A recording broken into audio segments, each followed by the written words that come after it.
BBC Radio 6 Music. This is a free download from the BBC. To find out more, go to the 6 Music website now.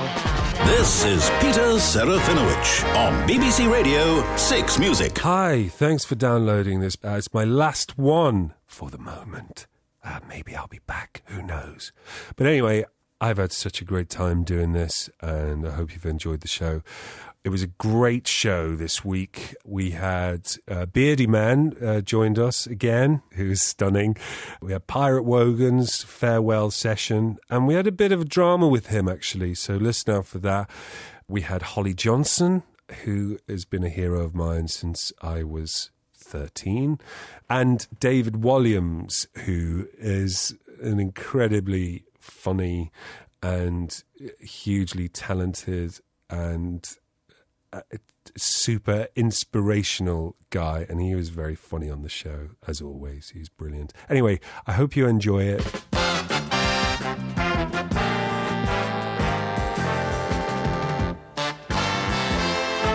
So, oh, hang on. Who's that? Just wait a second. Dina, is that... Oh, it is, yeah. Wait, yeah. Hello there. Oh, God. Terry Wogan's just come into the studio. Can I sit down? Can I use your chair there? Yeah, man, just go ahead. Right, I just want to... Right, which channel am I on? Beardy, you there, mate? Yo. My rude boy.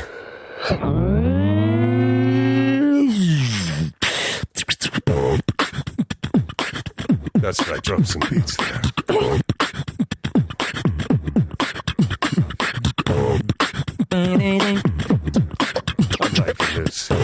I'm liking this. Takes two to make a thing go right.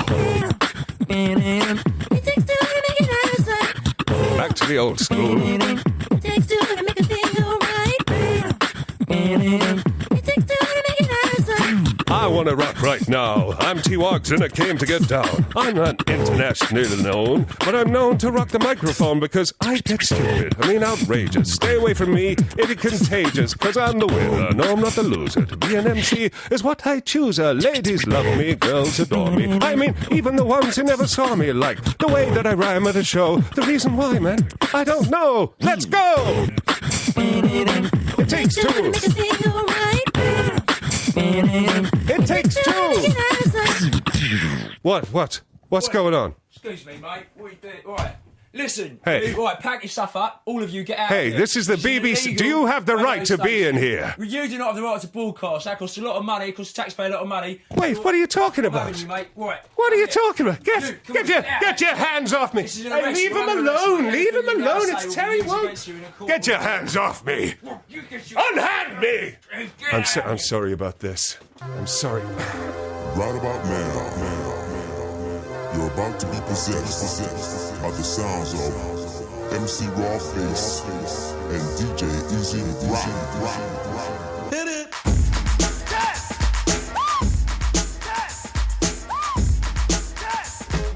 Big news for Doctor Who fans. Apparently, Stephen Moffat has said that the Daleks are going to be returning to Doctor Who, and they've always been my favourites.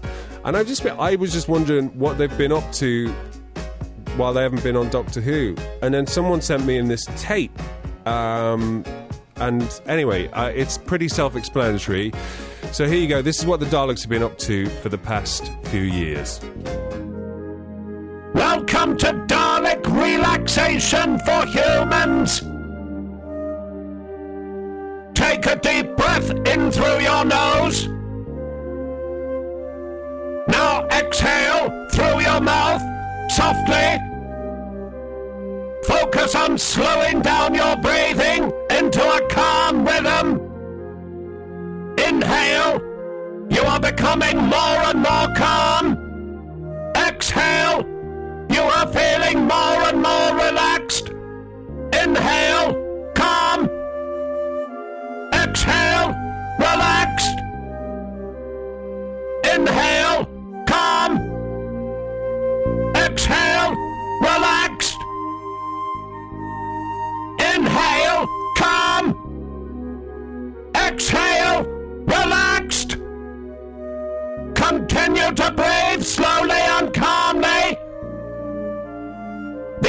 headaches and stresses of daily life are floating away. Your tension has been exterminated. Exterminated! I'm so thrilled to be sitting across from one of my absolute heroes, Holly Johnson, the lead singer and the creative force behind Frankie Goes to Hollywood. Good morning, it's Psychic Simon here. Hello, Peter, how are you? I've been listening to the show over the last few weeks. It's been lovely. Hearing thanks, your man. Pirate Wogan and your Psychic Simon. And we're both Scousers, aren't we? Well, we are, la. And where are you from, la, in Liverpool? I'm sort of from Penny Lane, Wavertree area. Right. But are you from Leafy Gattaca? Oh. Well, I moved to Gattaca when I was about 14, but I was originally from Belle Vale, which that kind of conjures up a sort of sweet, kind of gardeny place. But if you imagine the exact opposite of the image that it conjures up, The Wellard in Belle Vale, la. yeah. So I was a huge Frankie Goes to Hollywood fan, and we're going to play something now, Two Tribes. And I remember as well, I've mentioned this program a couple of times on the show. It was a thing that was out on, that I think John Peel presented. It was on 1986. It was called Video Jukebox, I think. And I think it was the first ever time that the Two Tribes video was played. They also played the Relax video as well, but they played Two Tribes, and I think it was like they played at something ridiculous like 4 a.m. And this is like 1986 when TV used to finish at 10:30, you know. Yeah. And there was a special show at midnight showing by The Tube, I think, which was the premiere of the Two Tribes video. Oh, right. The Tube was the live music program that were great supporters of Frankie Goes to Hollywood, and they usually got everything first. So John Peel perhaps would have got it second, right, for his video show. And in that, it was you had Reagan and Chenyenko, yes, scrapping it out in the little ring. Yeah. Instead of there being an all-out nuclear war, why don't we just let them, punch it out together? So that was the concept. Oh, it was great. I loved it. And it's probably just on YouTube now, isn't it? I would imagine. It is on YouTube. The 12-inch version is excellent. It's got Ronald Reagan with a little mouth appears in his forehead, and he's sort of, keep the peace, keep the peace. No way, really? Or it may be Nixon, actually. Oh, yeah, right. Nixon's doing keep the peace. Yeah, no, it's amazing being able to watch these things now on that website, Yeah. When I was a kid, I used to buy, me and my best friend at the time, Mark Gibbs, we would spend our pocket money on the Frankie Goes to Hollywood 12 inches. It was great. Yeah, I was the pocket money child catcher of 1984. I do apologise. So what was the process behind that song? Was that something that you had before you teamed up with Trevor Horn?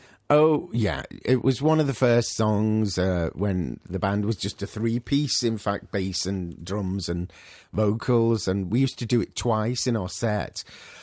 In Sefton Park, Larks in the Park, we performed it. Because we only had about 7 or 8 songs in the early days, that we used to open and close the set. Right. So that was one of the earliest ones, really. I love it because it doesn't fit into any genre, It just kind of exploded. It's like, what is this? What kind of music is this? It is a bizarre song. I always think of it as a sort of rock disco hybrid. Right. Frankie Goes to Hollywood, because it had a great influence. Roscoe. Yeah. It had a great influence on dance music, and the remix became really fashionable. Yeah, definitely. You were the first guys to do that, really, I suppose. Bizarrely. Yeah. And then Relax, of course, famously being banned banned by the BBC. The powers that be sent a memo round after seeing the video, in fact. Right. They played it about 90 times, and we did Top of the Pops. Yes. But they looked at the video, saw alternative sexuality happening in the video, and decided that this was not suitable. And there you go, the rest is history. If I remembered this right, did the Tube fund that first video for Relax? or was it done in conjunction with the Tube? No. We made a video, in the basement of the Hope and Anchor, and it was sort of... Then the Tube came to Liverpool and filmed us again. So there is a version of us performing the song to the demo on the Tube with the Leather Pets, and it was done in the State Ballroom. Right. You know, the State? The State, yeah, the of course. State. Yeah. And then the proper video, directed by Bernard Rose. Who's Bernard Rose? Bernard Rose married Alexander Pig from Letter to Brezhnev fame. Okay. And he went on to direct Candyman, those horror movies. And oh, okay. He also did the Red Wine promo, for UB40. He'd just come out of film school. We went round seedy nightclubs getting extras and our mates in, and he sort of went for this Fellini-esque bacchanal, Yeah. And with a bit of sort of implied water sports happening from the balcony. And, it's sort of... And drag queens and, that he got into the full Frankie experience. He was a young man who didn't care, Yes.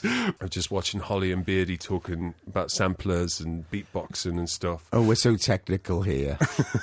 But the Frankie stuff used a lot of cutting edge technology at the time. Yes, things like Fairlights and Synclavier, which were, amazing sampling machines that cost huge amounts of money at that time. Stuff that we didn't have access to. But now you can do all of that on your phone. Yeah. That's what we were discussing, really, how technology has moved on, and everyone can make a record in their bedroom now, but... those records were made with the absolute, Bletchley Park of computer wizardry. Right. It was that sort of advanced, Alan Turing sort of in the background, twiddling knobs and all of that. So that was in Trevor Horn's studios was that in West? It's just down by where you live, Basing Street in Portobello. Basing Street, yeah. I think it's been turned into flats now or something. I'm not quite sure. Right, okay. So Beardy, do you reckon is it possible for you to teach Holly how to do beatboxing, or or demonstrate how you do it? I want the full demo. Okay, so I suppose if this here is an eventide, which is a version of something that they used to have back in the day, which I know they use in the harmonizer. Do do do do do do.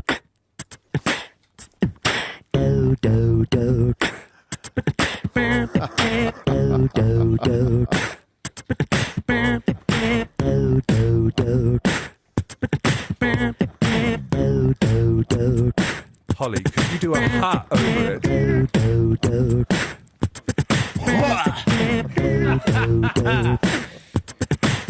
We're back with Beardyman, Holly Johnson, and now David Walliams.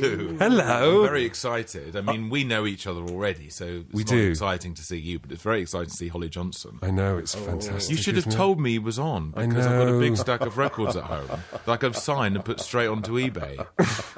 Well, I have been talking about it on Twitter all week. Do you check your Twitter? No. Someone does it for me because I can't stand the abuse. Because I've noticed that every well-known person just gets abuse, and I think I could do without the abuse. Well, look, can I just apologise for that? It's just, I find it a good way to abuse you without doing it to your face. Okay. So, I was just about to say, watching Britain's Got Talent, it was just hysterical this week, and you were fantastic. Oh, thank you. Well, it's on again tonight. How does it feel to be the new Piers Morgan? Well, really, they just had a sign that said David for David Hasselhoff, and they didn't want to make a new sign, so they were just looking for someone called David, and it was like David Miliband. He didn't want to do it, so. The new Piers Morgan. Well, he was away for a series. Right. I have met Piers Morgan a number of times. And when you meet him, he writes up his meeting with you in his diary in the Mail on Sunday, completely reinventing what was said. Really? As if he's some kind of Oscar Wilde, making sort of amazing put-downs, when really it's so easy to get the better of him.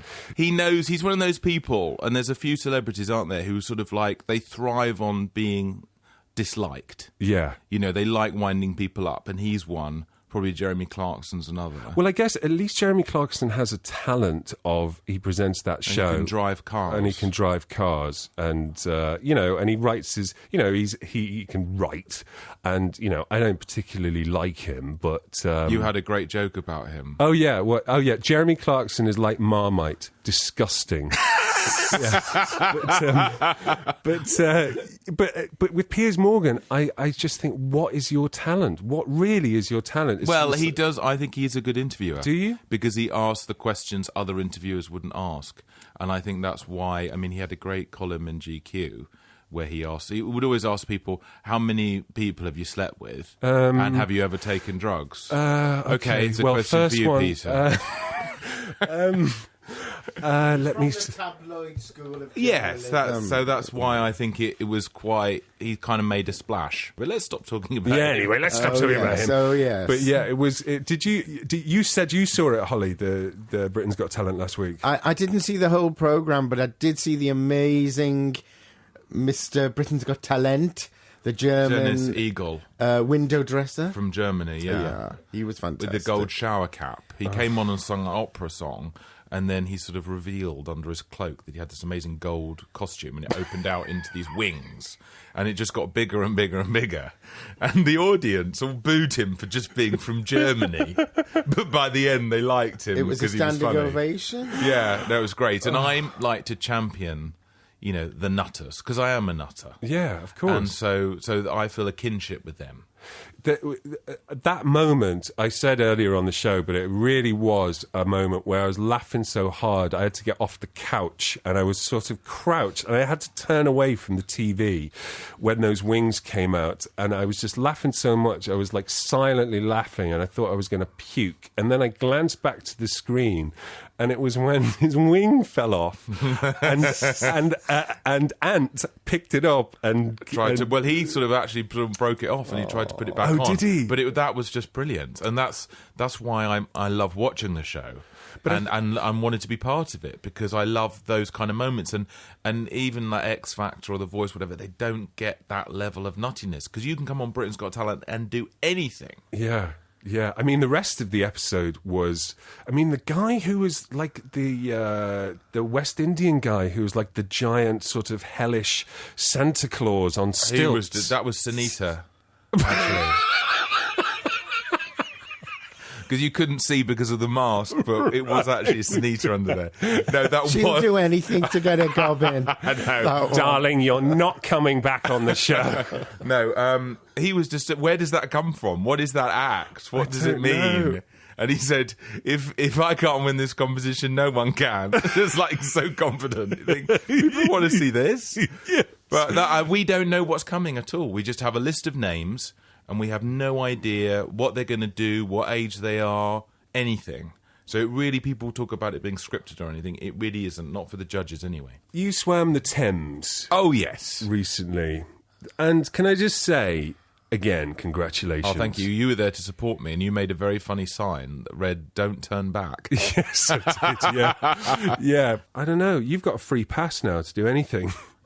You know, the amount Well, I don't know. I think, you know, you have your little nice moment in the sun, and then that passes, and that's fine, because it's not, you know, you can't take too much praise, because it's not about you. It's meant to be about you helping others. Yeah, but I mean, there's a thing of like people in the public eye who do stuff for charity, and you know, like I've done a couple of sketches for Comic Relief, for instance, and that's like just a bit of fun, and you know, you write something for a couple of days, but the effort involved in what you did, and the weeks and weeks and weeks and weeks of training, and yeah. Well, I'm a very disciplined person, and if I have a goal, I sort of set it, and I've always said, you know, I'm not the best at anything, but I will work very hard to, you know, achieve what I want to achieve. Well, it was just I'm wonderful. a grafter, and so that suits me well, long distance swimming, because it's just something you have to plod along at. You know what I mean? Yeah. And I also was never going to be first in any swimming race,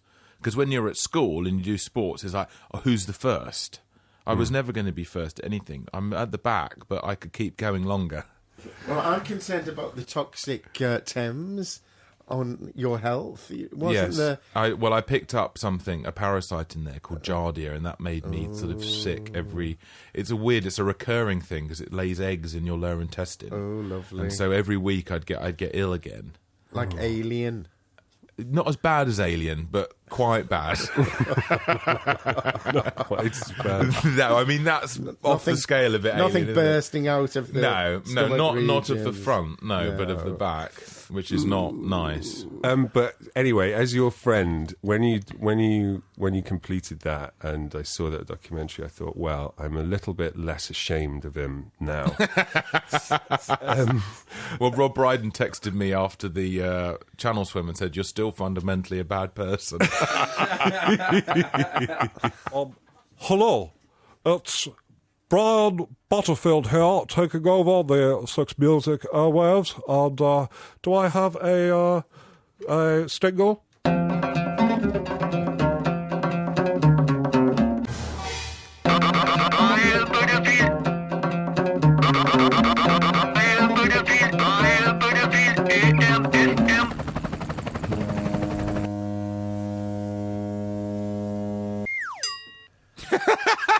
That was really funny. I'm here with David Will.I.Am, Hollywood Johnson, and of course my constant companion, the Bearded Man. Now, all this week, and indeed today, and indeed maybe a few moments ago, you have been asking me questions on the Twitter.com social networking website using the hashtag AskButterfield. If you don't know what a hashtag is, it looks like a very simple, uncompleted crossword. So my guests are going to ask me some of these Ask Butterfield questions, and I'm happy to let you say far away. Okay, well, there's a question here, Brian, from Daryl Smith, who asks, can you do any good impressions? Yes, I can. I can do one good impression. Perhaps Beardy, you could help me with this. It's my musical hero, the notorious B.I.G. Do you know Beardy? Do you know the song Juicy? I know some beats like.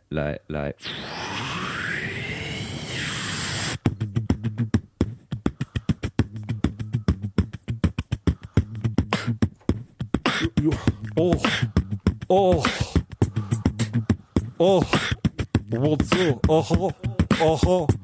It's Butterfield.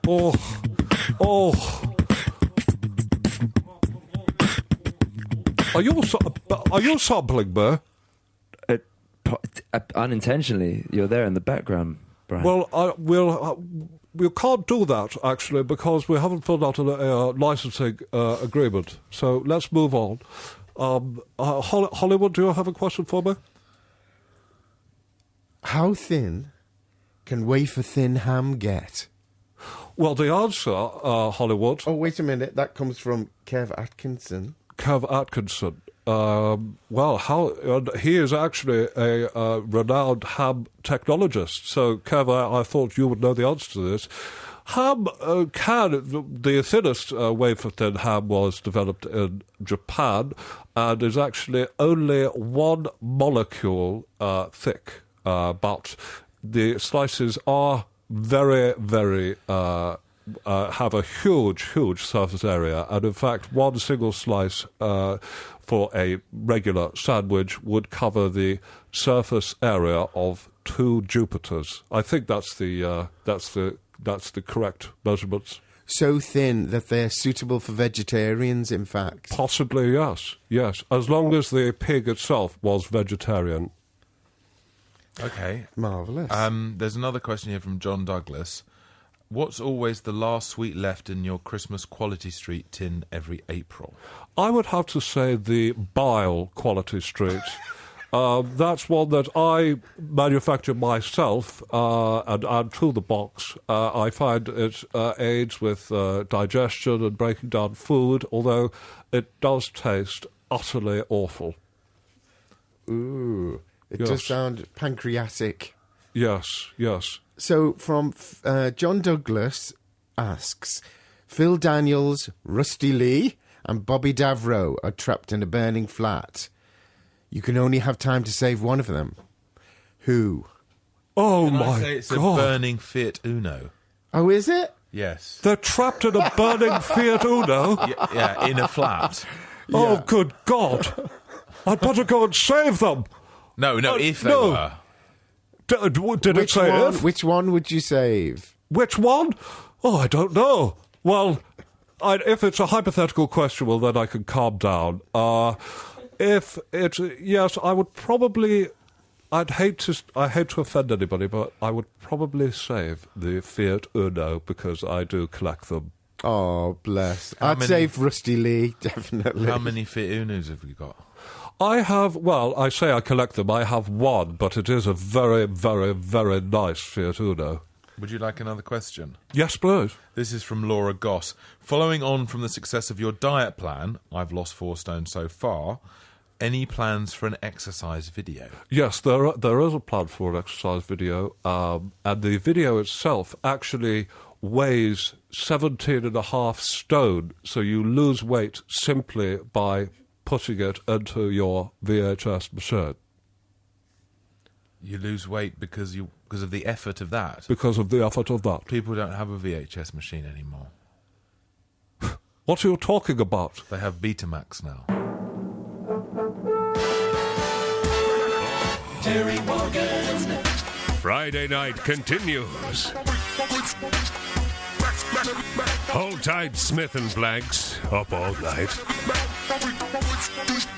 Speak tomorrow, tug of war. Bell me.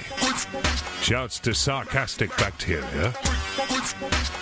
Who's on the mic? Yeah, you know me. Who's on the mic? Yeah, you know me. Who's on the mic? Who's on the mic? Who's on the mic?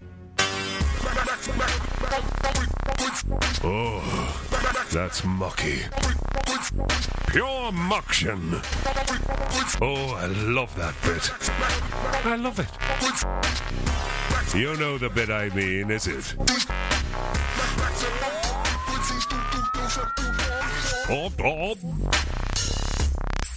Oh, if you're driving round right now, make sure you crank this one right to the top. We are officially locked in.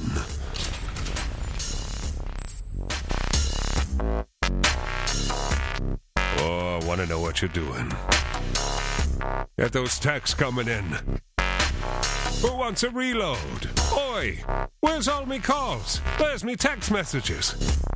Shouts to the 217, you're locked in. Shouts to the 904, you're locked in. The 239, you're locked in and locked on. Engage. Big up the hollow sausage. You're locked in, bruv.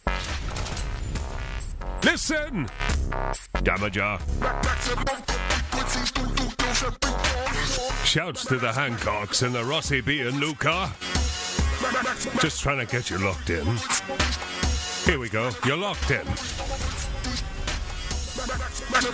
Oh, this thing is nasty. I can feel it in my nostril. Getting me right riled up.